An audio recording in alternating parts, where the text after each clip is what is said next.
cela, il faudrait que nous regardions en tout premier lieu ce qui se passe avec l'intérêt, car c'est avec lui que commence la tendance à l'accumulation.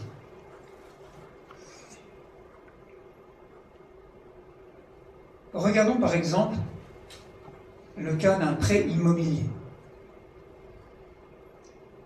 Prenons un appartement qui serait acheté sur Genève, ici, mettons un 4 pièces, qui nécessiterait un prêt de 700 000 francs. Prenons un taux d'intérêt de 3,5%. On a eu quelquefois des taux d'intérêt beaucoup plus élevés. Le prêt dure 30 ans, ce qui nous donne des mensualités de 3140 francs, à peu près. Si nous avions emprunté à taux zéro, toujours durant 30 années, les mensualités seraient de 1940. La différence, ça fait 1200 francs.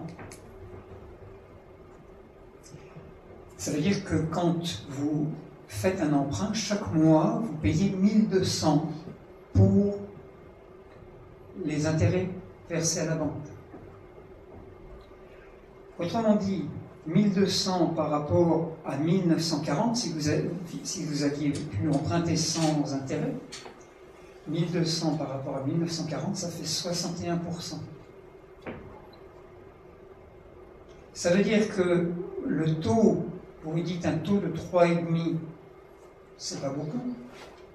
En réalité, les mensualités que vous payez sont 61% supérieures à ce que vous payeriez si vous n'aviez pas d'intérêt à payer.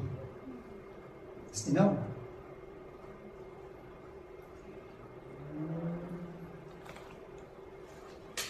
L'économiste allemand Helmut Kreutz, dans son livre qui s'appelle Le syndrome de la monnaie, a évalué que lorsque nous achetons un produit, quel qu'il soit, nous payons dans ce produit les intérêts de tous ceux qui, le long de la chaîne, ont dû emprunter.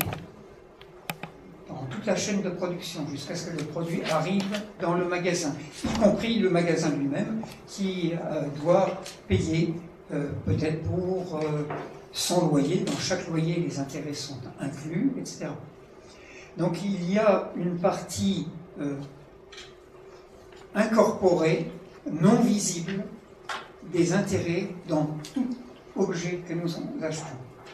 Il a calculé que ce montant d'intérêt incorporé était de 33% environ.